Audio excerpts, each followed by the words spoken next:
السلام علیکم میرے عزیزو قارب، میرے عزیزو، میں ہوں افتخار رفیع، پیارے پاکستان کے سٹی آف لو لاہور سے۔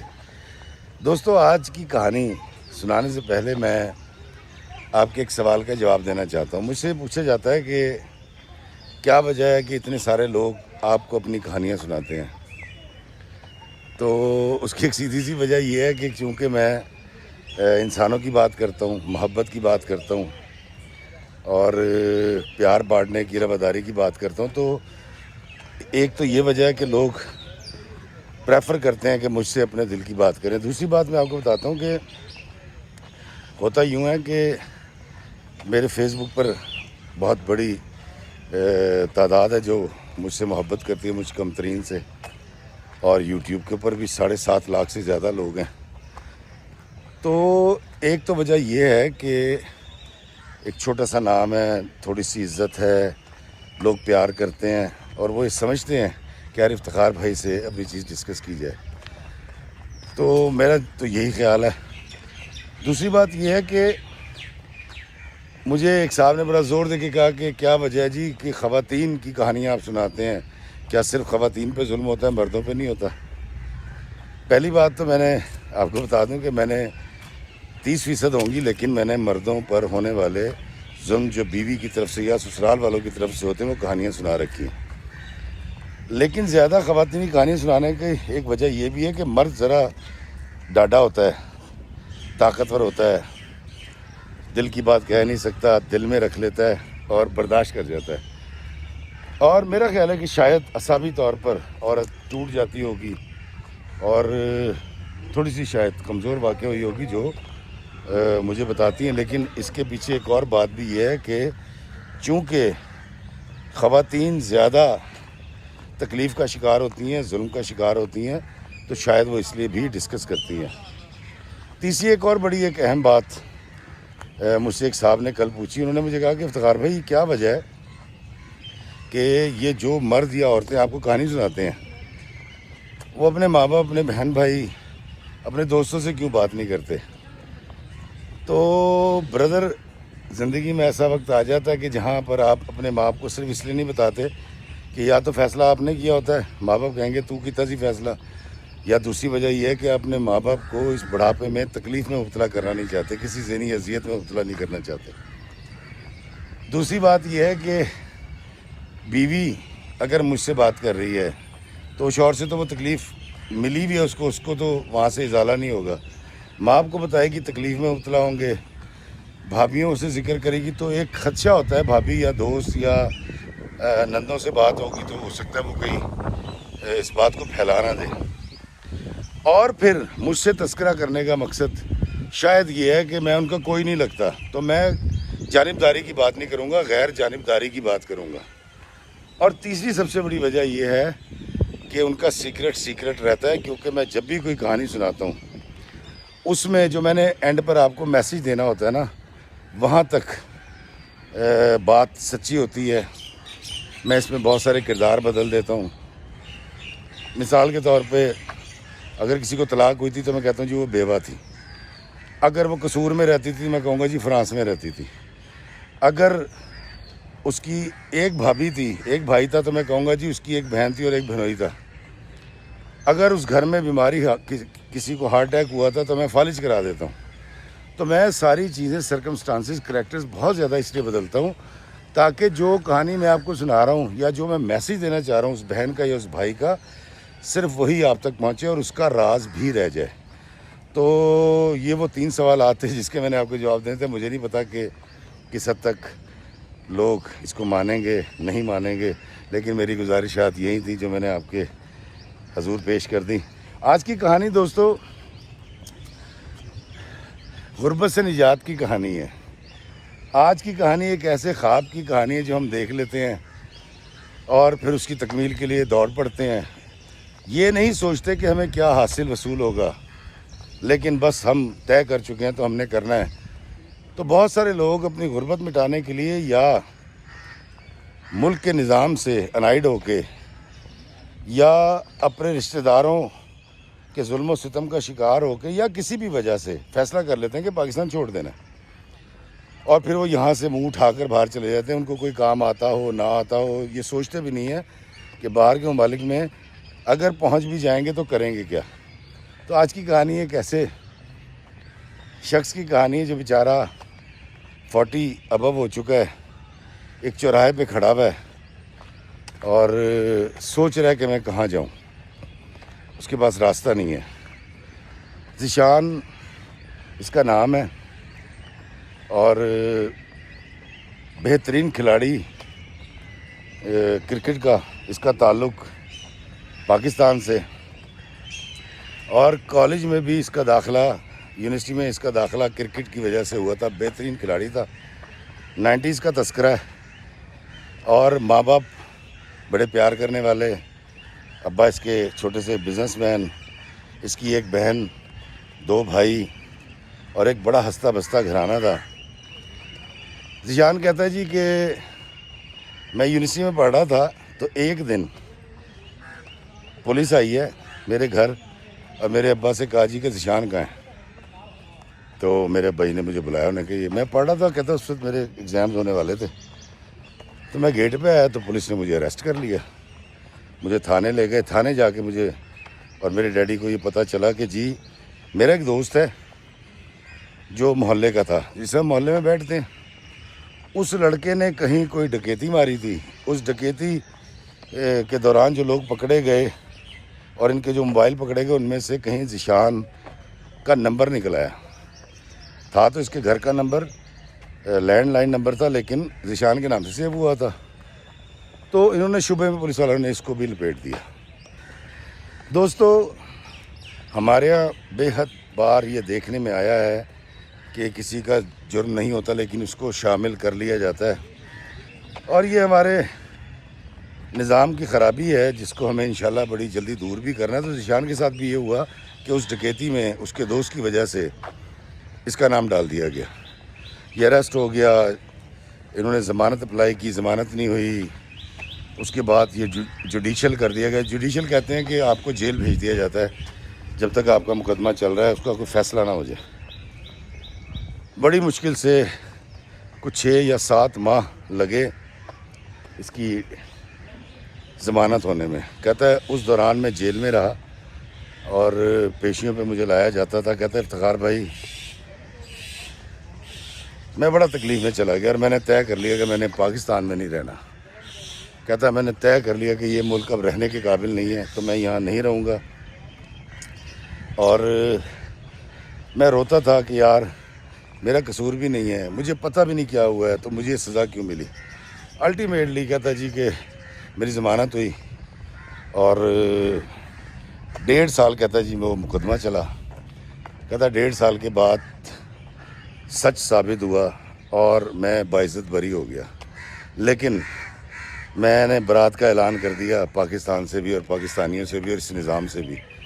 کہتا جی میری ماں نے میری منگنی کر رکھی تھی میری خالہ کی بیٹی سے, میں نے پرواہ نہیں کی, میں نے منگنی توڑی اور یہ کہہ کر میں نے باہر جانے کی تیاری شروع کر دی کہ ایک بار اگر مجھے کوئی بھی ملک ویزا دے دے گا تو میں کبھی پاکستان واپس نہیں آؤں گا. کہتا ان دنوں ہندوستان کے وزٹ ویزے ملتے تھے اور سمجھوتا ایکسپریس بھی چل رہی تھی. تو کہتا جی میں نے یہاں تک طے کر لیا کہ مجھے اگر کہیں کا ویزا نہیں ملا تو میں انڈیا چلا جاؤں گا اور اس کے بعد میں کبھی واپس نہیں آؤں گا پاکستان. کہتا انہی دنوں کیونکہ میں کرکٹ کھیلتا تھا, ڈگری ادھوری رہ گئی تھی, اس نے کہیں کوئی رابطہ کیا ہوا تھا کسی برٹش کلب سے کرکٹ کے, تو اس کو ایک چانس مل گیا برطانیہ آنے کا. اور کوئی پریکٹس تھی کرکٹ کے حوالے سے اور کچھ سیمینار سے وہ اٹینڈ کرنے کے لیے. کہتا میں نے ویزا اپلائی کیا, میرا ویزا لگ گیا. کہہ رہا میں یو کے آ گیا. کہتا افتخار میں یو کے آ کے میں نے سانس لیا, میں نے اپنے نظام کو کوسا, میں نے اللہ کا شکر ادا کیا اور میں پاکستان کہہ کے آیا تھا اپنے ماں باپ کو کہ میں آج کے بعد کبھی پاکستان نہیں آؤں گا. کہتا افتخار صاحب میں نے یہاں پر رہ کے, کہتا 6 ماہ کا میرا ویزا تھا اور میں نے یہاں جب پتہ کیا تو اس وقت یہ رواج تھا کہ جی بھائی یہاں شادی کر لو, کسی گوری سے شادی کر لو. کہتا ہمارے کلب کی ایک لڑکی تھی جو صفائی کرتی تھی وہاں پر, تو بڑی اچھی لڑکی تھی, بڑی خوبصورت تھی, کہتا اس سے میری بات چیت ہو گئی, اس سے میرا تعلق بنا. تو کہتا میں نے اس سے ریکویسٹ کی کہ تم اگر کوئی لڑکی ڈھونڈو میرے لیے, جیسیکا اس کا نام تھا. میں نے کہا جیسیکا اگر تم میرے لیے کوئی لڑکی ڈھونڈو جو مسلمان ہو جائے, میرے دین پہ آ جائے, تو میں یہاں شادی کرنا چاہتا ہوں. کہتا اب میرے ذہن میں یہ تھا کہ میں یہاں سے جب جانا نہیں ہے تو پھر یہاں رہنے کی کوئی سبیل تو کرنی پڑے گی. کہتا افتخار بھائی میں نے جیسیکا سے بات کی تو جیسیکا نے کچھ دن کے بعد مجھے کہا کہ اگر تو مجھ سے شادی کر سکتا ہے تو میں تیری ساری بات مان سکتی ہوں. کہتا مجھے بڑا اچھا لگا. جیسیکا میری ہم عمر تھی, بڑی خوبصورت تھی, اور وہ تیار ہو گئی کہ وہ اسلام قبول کرے گی اور میرے ساتھ رہے گی اور دین کو پریکٹس کرے گی. کہتا ہے میں نے اس سے ڈسکس کیا کوئی 1-1.5 ماہ, اور اس کے بعد کہتا ہے جی میں نے جب اس سے شادی کرنے لگے تو اس نے کہا جی میری صرف ایک شرط ہے, میں تیری ساری باتیں مانوں گی. تو کہتا میں نے کہا یقیناً سن رکھا تھا وہاں لوگوں سے کہ پیسے لیتی ہیں گوریاں شادی کے لیے. تو اس نے کوئی ڈیمانڈ نہیں کی. اس نے کہا بس مسئلہ یہ ہے کہ ہم نے کرنا یہ ہے کہ گھر کا آدھا خرچ تو نے اور میں نے اٹھانا ہے, لیکن مورٹگیج تو نے دینا ہے گھر کا. کہتا جی میں نے کہا کوئی پرابلم نہیں ہے. اس نے کہا جی کہ آدھا گھر کا کام تو کرے گا, آدھا میں کروں گی, مطلب برتن آدھے دھونے ہیں, کھانا, مطلب ساری چیزوں میں اس کو مدد کرنی ہے. تو کہتا اس وقت تو وہ میری جان بھی لکھوا لیتی تو میں لکھ دیتا کیونکہ مجھے وہاں رہنا تھا. کہتا جی میں نے جیسیکا سے شادی کر لی. کہتا ہماری شادی ہو گئی اور ہم ہنسی خوشی رہنے لگے. کہتا میں نے اس کو مسلمان کروایا, کلمہ پڑھایا, اس کا نام بدل دیا اور سکینہ نام رکھ دیا اس کا. اور سکینہ جو ہے کہتا جی بڑی اچھی میرے ساتھ زندگی گزار رہی تھی, اور میرے ڈاکومنٹس اپلائی ہو گئے اور مجھے یقین تھا کہ 1-2 سال میں مجھے ڈاکومنٹس مل جانے. کہہ رہا افتخار بھائی میں نے وہاں پر ٹیک اوے بنایا, میں نے وہاں پر بڑی محنت کی, میں نے چھوٹے چھوٹے کام کر کے میں اوپر تک آیا, اور اللہ تعالیٰ نے مجھے بڑا رزق دینا شروع کر دیا. کہتا جی اس نے کچن سنبھال لیا, میں نے اس کو نماز سکھائی, میرے ساتھ نماز پڑھتی تھی. پھر اللہ تعالیٰ نے پہلے ہمیں ایک بیٹی دی اور اس کے بعد اللہ تعالیٰ نے مجھے بیٹا دیا. کہتا ہم بہت خوش ہوئے. 10 سال کے اندر ہمارے 2 بچے پیدا ہوئے اور بڑی بہترین زندگی کہتا میری ہو گئی. پاکستان جانے کے بارے میں جب بھی میری ماں میرا باپ مجھے کہتا کہ تم پاکستان آ جاؤ تو میں کہتا نہیں پاکستان نہیں آنا, جو مرضی ہو جائے. کہتا بس جو چھوڑ دیا اس کو کبھی مڑ کر نہیں دیکھا. کہتا وہ جیل کی راتیں, کہتا شدید گرمی تھی جب میں جیل میں تھا پاکستان میں, بلا وجہ کہتا میں نے پاکستانیوں سے ملنا بھی چھوڑ دیا تھا. میں UK کے ایک ایسے علاقے میں رہتا تھا, میرا ٹیک اوے بھی وہاں تھا جہاں پر صرف گورے رہتے ہیں, اور مجھے اگر کوئی پاکستانی ملتے بھی تھے تو کہتا میں دور سے بس سلام دعا لے کے بھاگ جایا کرتا تھا, مجھے مراسم نہیں بنانے تھے. اسی وجہ سے کہتا جی جیسیکا کی وجہ سے یعنی سکینہ کی وجہ سے کہتا جی میرے سارے دوست گورے تھے, اور وہ بڑا حیران ہوتے تھے کہ سکینہ نے کیسے اسلام قبول کیا اور کس قدر اعلیٰ درجے کی خاتون بن گئی ہے.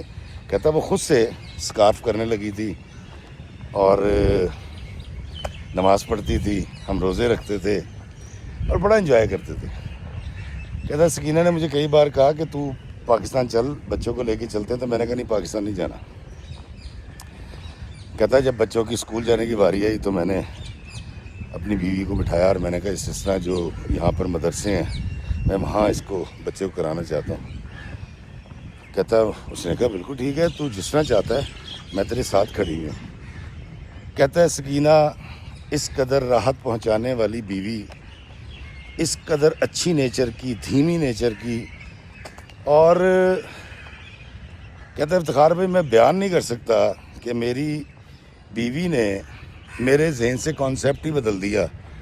کہتا میں ایک دین سے لگاؤ رکھنے والا شخص جو UK میں رہ کر بھی اپنے بچوں کو مدرسے میں داخل کرانے کی کوشش کرتا تھا, بیوی کہتی کرا لے. کہتا میں نے کرا دیا, خود جاتی تھی, خود لے کر آتی تھی. کہتا ہے افتخار بھائی ایک بہترین زندگی ہماری گزر رہی تھی, اور کہتا کرتے کرتے کرتے کرتے ہماری شادی کو 22 سال گزر گئے. ہمارے بچے بڑے ہو رہے تھے, بہترین چیزیں جا رہی تھیں. کہتا ایک دن ایک لڑکی پاکستانی تھی وہ, اور مجھے ملی وہ. کہتا مجھے نہیں پتہ افتخار بھائی, شاید انسان ایسے ہی ہوتا ہے. کہتا مجھے ملی, بڑی اچھی لگی, وہ جاب لینے آئی تھی. کہتا میں نے اس کو جاب دے دی. اب کہتا میری بیوی نے, سکینہ نے, کہتی کچھ نہیں کہا. اس نے کہا ٹھیک ہے, اچھی بات ہے, اسٹوڈنٹ تھی, اس کا مدد ہو جائے گی. کہتا افتخار بھائی مجھے نہیں پتا, کیونکہ کہتا میرے ذہن میں یہ کانسیپٹ تھا کہ میں دوسری شادی کر سکتا ہوں, اور میں اپنی بیوی کو شاید یہ ساری بات کنوے نہیں کر سکا تھا کہ ایک مسلمان 4 شادیاں کر سکتا ہے, اور اس کی جو بھی کنڈیشنز ہیں. کہتا اس سے میری تھوڑی سی قربت پیدا ہوئی. اس کی آنکھوں میں کوئی جادو تھا, اس کی گفتگو کے اندر کوئی سحر تھا, بڑا جاذب نظر چہرہ تھا, اور وہ ینگ بھی کافی تھی. کہتا میں 40 کا اور وہ تقریباً 21-22 سال کی. کہتا جی اس کے میرے درمیان محبت پیدا ہو گئی, اور وہ اس حد تک بڑھ گئی کہ ہم ٹیک اوے میں کام کرتے تھے. میرا کہتا اور بھی بزنس ہیں, تو میں یہ بھی بھول گیا کہ یہاں پر کیمرے لگے ہوئے ہیں. کہتا ایک دن سکینہ نے بڑے آرام سے بیٹھ کے مجھے کہا, اس نے کہا یہ CCTV فوٹیج ہے, کام کے وقت کام کر لیا کر, اور یہ تو کیا کر رہا ہے, تو کیا یہ برداشت کرے گا کہ میں کچھ ایسا کروں. کہتا میں نے شرمندہ ہونے کے بجائے اپنی بیوی سے بحث کی اور اس کو بتایا کہ میں مسلمان ہوں اور ہم 4 شادیاں کر سکتے ہیں.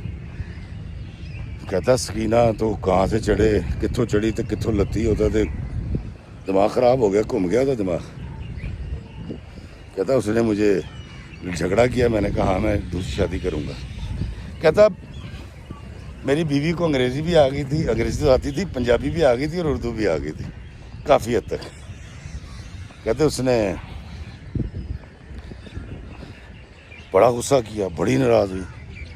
اس نے کہا کہ تو نے میری محبت کو گالی دی ہے, اور تو نے میری وفا پہ شک کیا ہے, اور تو اگر ایک عورت تک محدود نہیں رہ سکتی, جو کہہ سکتی تھی اس نے.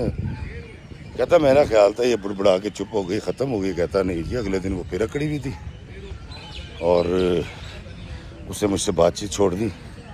کہتا میں اس چکر میں تھا کہ اچھا چلو یار اس کو منا لوں گا, سوری کر لوں گا, اور میں نے اس لڑکی کو نکال دیا. کہتا نہ صرف ٹیک اوے سے نکال دیا, میں نے زندگی سے بھی اس کو نکال دیا. اور میں کوشش یہ کر رہا تھا کہ اپنے رشتے کو اسٹریچ کر کے جب اس کو نکال دیا, معافی مانگنا ہے. میں تاخیر اس لیے کر رہا تھا, میں دیکھوں میری بیوی کتنا برداشت کرتی ہے سکینہ. تو کہتا جی وہ ناراض تھی, میں بھی ناراض تھا, میں ایکٹنگ کر رہا تھا. کہتا میں شاید اس وقت کسی ایک ایسی ٹرانس میں تھا جہاں میرا خیال تھا کہ ساری حکومت میری ہے, حکمرانی میری ہے, ویزا مجھے مل گیا, بزنس میرا ہو گیا, گھر ہم نے لے لیا, بچے ہمارے ہو گئے, مدرسے میں بھی پڑھ رہے ہیں, میری بیوی مسلمان ہو گئی ہے, میں جو کہتا ہوں وہ ہو جاتا ہے. تو آئی ڈونٹ نو, مجھے شاید ڈیفیٹ کا نہیں پتا تھا کہ شکست بھی ہوتی ہے, انسانی جذبات کیا ہوتے ہیں. کہتا ہے افتخار بھائی ایک دن, کہتا میں گھر آیا ہوں تو کچن میں سے بڑی گندی بدبو آ رہی ہے. کہتا میں غصے سے, مجھے اندازہ ہو گیا کچن میں کیا پک رہا ہے. کہتا میں غصے سے جب ایسے کر کے بائیں جانب دیکھا تو میری بیوی بیٹھی ہوئی ہے, اور اس نے لیپ ٹاپ کھولا ہوا ہے, اور وہ ڈرنک کر رہی ہے. کہتا مجھے دیکھ کے بہت غصہ آیا. میں نے اس سے کہا کہ وٹ از اس, میں آپ سے باہر ہو گیا. اس نے کہا چلے کام کر, دفعہ جائے یہاں سے, میری لائف ہے میں جیسے مرضی گزاروں. کہتا میں نے ہانڈی اٹھا کے میں نے اس میں ڈالی ہے ڈسٹ بن میں, اور کہتا یہ میرے سے بحث کرنی شروع ہو گئی. کہتا اب یہ نشے میں تھی, یہ مجھے برا بھلا کہنے لگی, میں اس کو برا بھلا کہنے لگا, ہم دونوں چیخنے لگے. بچے آ گئے, انہوں نے کہا کیا ہو گیا, اب روک رہے ہیں بچوں کو, سمجھ نہیں آ رہی کہ کیا ہو رہا ہے, اور ہم دونوں بولتے چلے جا رہے ہیں جس طرح انگریزی فلموں میں لڑائی نہیں ہوتی, بڑے قریب آ کے اور بول رہے ہوتے ہیں, ہاتھ نہیں لگاتے. کہتا ہے افتخار بھائی بس اسی بحث کے اندر, کہتا ہے میرا کہیں پاکستانی پنجابی, کہتا ہے میرا جاگا ہے. مطلب میرے گھر میں ایک حرام گوشت پک رہا ہے، میری بیوی حرام مشروب پی رہی ہے، میں وہ شخص جو ہمیشہ ڈرنے والا خدا سے، کہتا افتخار بھائی میرا ہاتھ اٹھ گیا، کہتا میں نے اس کو 4-5 بڑی کراری چنڈے کہتا کرا دیں، کہتے اس نے رونا شروع کر دیا۔ میرے بیٹے نے کہتا فون کیا ہے پولیس کو، کہتا پولیس آ گئی، مجھے اریسٹ کر کے لے گئے۔ کہتا 7 دن کے بعد میری ضمانت ہوئی اور مجھے ریسٹرکٹ کر دیا گیا کہ تم فلاں فلاں ایریے میں نہیں جا سکتے، اور کہتا ایک دم سے مطلب کیا ہو گیا مجھے بھی، وہ تو چلو نشے میں تھی تو میں تو نشے میں نہیں تھا، تو کہتا جی میں بہت تکلیف میں مبتلا ہو گیا۔ اب میں سکینہ سے، جس کا پہلے نام جیسیکا تھا، رابطہ کروں، کہتا رابطہ میں نے جب کیا تو اس نے اس کی بھی کمپلین کر دی کہ یہ بندہ مجھے تھریٹ کر رہا ہے۔ کہتا افتخار بھائی اس نے میرے بچوں کو چرچ جلانا شروع کر دیا، اس نے دین کی پریکٹس اسلام کی چھوڑ دی، ایک عجیب و غریب قسم کے کپڑے اور عجیب و غریب زندگی گزارنے لگی۔ ہمارا کیس چلتا رہا، بات ڈیورس تک چلی گئی، اس نے ڈیورس فائل کر دی۔ کہتا ہے جب ڈیورس فائنل ہونے لگی ہے تو میں نے بچوں کی کسٹڈی مانگی تو وہ بھی مجھے نہیں ملی۔ کہتا وہ خیر ملنی بھی نہیں تھی، ساری چیزیں آدھی آدھی ہو گئیں، بزنس ہر چیز۔ کہتا اس میں 2-2.5 سال لگے، میں نے بڑی کوشش کی، میں جب بھی کسی فیملی فرینڈ کو یا بیچ میں جو گورے ہوتے ڈالتا تھا تو وہ ڈلتے نہیں تھے، کہتا نہیں ہم نے بات نہیں کرنی، لیکن اگر ایک آدھے نے کبھی کوئی کوشش بھی کی تو اس نے پولیس کمپلین کر دی، یہ مجھے پریشرائز کر رہا ہے۔ ذیشان کہتا ہے افتخار بھائی میں نے سسٹم سے بھاگا تھا یہاں سے، اور جو غربت مجھے محسوس ہوتی تھی، کہہ رہا حالانکہ اللہ کا شکر ہے گھر میں کھانے پینے کو تھا، میرا باپ ایک چھوٹا موٹا بزنس مین تھا، لیکن کہتا جی مجھے بڑا مہنگا پڑنا شروع ہو گیا سارا پاسپورٹ اور یہ ساری چیزیں۔ کہتا میں نے بہت کوشش کی، کہہ رہا افتخار بھائی میں نے بڑی کوشش کی کہ مجھے بچے مل جائیں یا مجھے بچوں سے ملنے کی اجازت مل جائے، کہتا کچھ نہیں ہوا۔ کہتا بڑی تکلیف سے کہتا میں دن گزار رہا تھا، میرے پاس پیسے تھے پاکستان کے اندر، کہتا میں نے کنال کے 6 میرے پاس پلاٹ ہیں بڑے اچھی سوسائٹیز میں، 10 مرلے کے 2 گھر ہیں بڑی اچھی سوسائٹی میں نے اپنے بھائیوں کی شادیاں کی، ان کو بزنس کروایا، وہ سیٹل ہیں، اپنی بہن کی شادی کی، بہنوئی کو بزنس کروایا، وہ سیٹل ہیں۔ کہتا مجھے پیسے کی کمی نہیں ہے، جس کے لیے میں گیا تھا، مطلب میرے پاس پاسپورٹ ہے UK کا، میرے پاس پیسہ ہے، کہتا میرے پاس کوئی کمی نہیں ہے کسی چیز کی، جو میں حاصل کرنے گیا تھا مجھے مل گیا۔ کہتا میں اتنا سخت دل آدمی ہوں کہ میں تقریباً 20-22-23 سال جتنے بھی سال کہتا مجھے یہاں ہو گئے ہیں، کہتا میں کبھی لوٹ کے پاکستان نہیں گیا آج تک، اور آج یہ سب کچھ ملنے کے بعد میں دونوں ہاتھ خالی کھڑا ہوں۔ افتخار بھائی میں شدید تکلیف میں آپ کو کال کر رہا ہوں، کیونکہ اب آ کر اس نے ایک مجھ پہ کیس کیا ہے جس کے اندر وہ بچوں کی بلدیت سے میرا نام کٹوانا چاہتی ہے۔ کہتا یہ ساری چیزیں میرے لیے اتنی ناقابل برداشت ہیں کہ میں مسلمان ہوں، میرے بچے جن کے اسلامک نام ہیں اب وہ کرسچینٹی کو یا کسی دوسرے مذہب کو پریکٹس کریں گے۔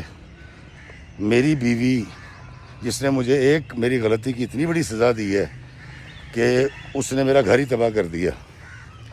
میں نے کہا یار ذیشان یہ نام بھی تمہارا ولدیت سے خارج ہو جانا، کیونکہ میں برٹش قانون کو اور امریکن قانون کو تھوڑا سا جانتا ہوں، تھوڑا سا سنتا رہتا ہوں، لوگ مجھ سے شیئر کرتے رہتے ہیں۔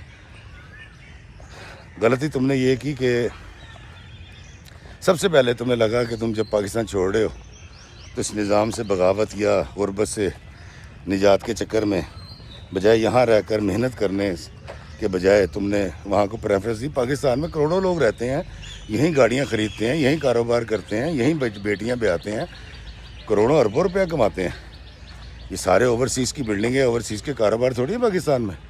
چلیں آپ نے پاکستان چھوڑا، پھر آپ نے سب سے بڑی غلطی جو کی، چلیں آپ نے شادی کی، ایک اچھی زندگی جاری تھی، اب دوسری لڑکی آپ کے ٹیک اوے میں آئی، وہاں سے آپ کی وہ دراصل ولن تھی جو پوری سٹوری کو خراب کرنے کے لیے آئی تھی۔ اب یہ غلطی تو ہو چکی ہے، کہتے ہیں نا کہ جب غلطی ہو جائے نا تو پھر اس کو سدھار لینا چاہیے۔ کہتا جی افتخار بھائی میں کیا کروں؟ میں کہ یار تمہاری بیوی اپنے بچوں کو، تمہارے بچوں کو جتنا مرضی چرچ لے جائے، میرا خیال ہے جو ان کی بنیاد بن چکی ہے نا، کلمہ لا الہ الا اللہ محمد رسول اللہ، تو میرا نہیں خیال کہ تمہارے بچوں پر اس کا اثر نہیں ہوگا۔ وہ جو انہوں نے 12-13 سال 14 سال 15 سال روزے رکھے ہیں یا دین کو پریکٹس کیا ہے، یہ تو نہیں ہونے والا۔ انشاءاللہ وہ دیندار رہیں گے۔ تمہاری بیگم کی میں بات نہیں کرتا، وہ کچھ بھی پریکٹس کرے، لیکن تمہارا نام بلدیے سے کٹ جائے گا، یہ میں تمہیں بتا رہا ہوں۔ یہ کیس آج ہارو کل ہارو یہ کٹ جائے گا، کیونکہ میں نے ایسے کیسز دیکھے ہیں۔ کہتا ہے افتخار بھائی میں کیا کروں، میں بہت پریشان ہوں، مجھے راتوں کو نیند نہیں آتی۔ میں کہ یار پہلی تو گل ہے وے کہ ہن تینوں دوسرا بیاہ کر لینا چاہیے تھا۔ ہن اس سارے واقعے کو تسلیم کر لے کہ یہ ہو چکا ہے، اور اگر خود کو مورود الزام ٹھہرا لے گا، وہ لڑکی جو تیری زندگی میں آئی تھی جس کی وجہ سے سارا بھونچال آیا، تو تیرے لیے جینا بھی آسان ہو جائے گا، تجھے اپنی پہلی بیوی کو سمجھنے میں بھی آسانی ہو جائے گی، اور اللہ تعالیٰ کرے گا تو وہ بڑے بڑے بے قرار دلوں کو قرار دے دیتا ہے۔ تو کہتا ہے جی میری ماں نے ایک 24-25 سال کی لڑکی دیکھی ہے، وہ کہتی تو پاکستان آ جا، اتنا عرصہ ہو گیا تیری شکل نہیں دیکھی، ہم تیری شادی کرا دیتے ہیں۔ میں کہا ذیشان صاحب میں تو 2 چیزیں گزارش کروں گا۔ پہلی بات تو یہ ہے کہ آپ وہیں یو کے میں ہی کوئی لڑکی دیکھیں مسلمان اور بڑے پاکستانی گھرانے ہیں، کوئی طلاق یافتہ ہو یا بیوہ ہو، شادی تو آپ کو وہاں کر لینی چاہیے، اور انشاءاللہ تعالیٰ جس طرح آپ چاہتے ہیں کہ آپ کے بچے دین پر عمل پیرا ہوں، وہ خواب تو آپ کا بڑے آسانی سے پورا ہو جائے گا۔ اگر یہ نہیں کرنا چاہتے تو پھر آپ پاکستان آئیں، لیکن اپنی ہم عمر لڑکی سے شادی کریں، جو کہ کنواری بھی ہو سکتی ہے، طلاق یافتہ بھی ہو سکتی ہے، بیوہ بھی ہو سکتی ہے۔ پاکستان آنے میں آپ کو یہ فائدہ ہوگا کہ آپ کو وہ ماں باپ جو پچھلے 22-24 سال سے آپ کی شکل کو ترس رہے ہیں، وہ رشتے جو اللہ نے ابھی تک زندہ رکھے ہوئے ہیں، یہ محبتوں کے صاحبان آپ کو مل جائیں گے۔ تو ان کے بغیر جو عمر گزاری ہے گزار دی، اب ان کی خدمت بھی کریں۔ اتفاق سے اللہ تعالیٰ نے ان کو حیات رکھا ہوا ہے۔ پھر آپ اپنے بہن بھائیوں میں آ جائیں گے، اپنے لوگوں میں آ جائیں گے، اپنی بولی بولنے والوں میں آ جائیں گے، اور یہاں آ کر جب شادی کریں گے تو میرا خیال ہے زیادہ بہتر ہوگا۔ وہاں لڑکی سے شادی کر کے وہاں رہنے میں بھی فائدہ ہے، ایک مسلمان لڑکی سے شادی کرنی، مسلمان اولاد پیدا کرنی جو دین پہ پریکٹس کرے، لیکن یہاں آنے میں یہ فائدہ ہے کہ مسلمان لڑکی سے شادی ہوگی، لیکن یہاں پر آپ کے ماں باپ ہوں گے، یہاں پر آپ کے بہن بھائی ہوں گے، اور پھر آپ نے یہاں سے جانا نہیں ہے۔ یہ فیصلہ کر لیں کہ برٹش پاسپورٹ آپ سمجھیں کہ پھاڑنے والا حساب ہے، پھر آپ پاکستان رہیں، پاکستان میں رہ کے بزنس کریں، یہاں پر شادی کریں، اور جب کبھی اپنی کوتاہیاں اور اپنے بچے یاد آئیں جو آپ ایک گوری کو دے آئے ہیں، تو پھر رو کے اس کا ازالہ کر لیا کریں، لیکن میرا نہیں خیال کہ اب گوری آپ سے دوبارہ رابطے میں آئے گی یا بچوں کو ملنے دے گی۔ دوستو ذیشان رو رہا تھا، پتہ نہیں اس کو میری بات سمجھ آئی نہیں آئی۔ میں تو دعا کروں گا اللہ تعالیٰ ذیشان پر رحم کرے جو بڑی تکلیف میں مبتلا ہے، لیکن آپ نے مجھے ضرور بتانا ہے کہ ذیشان کو کیا یو کے میں رہ کر شادی کرنی چاہیے یا یہاں پر آ جائے، یہاں پر شادی کرے اپنی ہم عمر لڑکی سے، اور اپنے ماں باپ کی چھتر چھایا میں رہے، اور اپنے بہن بھائیوں میں رہے، اور اپنوں میں رہے۔ یہ آپ نے ضرور بتانا ہے، لیکن میں اکثر کہتا ہوں مجھ دی بہن مجھ، تو میں تو ماجھاں ساری دنیا گھومتا ہوں، گوروں کے دیس دیکھتا ہوں، تھوڑا سا وقت گزارتا ہوں، لیکن واپس اپنوں میں آ جاتا ہوں، اور جب اپنوں میں آتا ہوں تو زیادہ محظوظ ہوتا ہوں، زیادہ خوش رہتا ہوں، اور زیادہ آسودہ رہتا ہوں۔ اپنی رائے سے ضرور آگاہ کیجیے گا، اور ضرور بتائیے گا کہ یہ کہانی آپ کو کیسی لگی۔ مجھے دیجیے اجازت اس دعا کے ساتھ کہ اللہ ہمیں آسانی عطا فرمائے اور آسانیاں تقسیم کرنے کا شرف عطا فرمائے، آمین۔ السلام علیکم ورحمۃ اللہ وبرکاتہ۔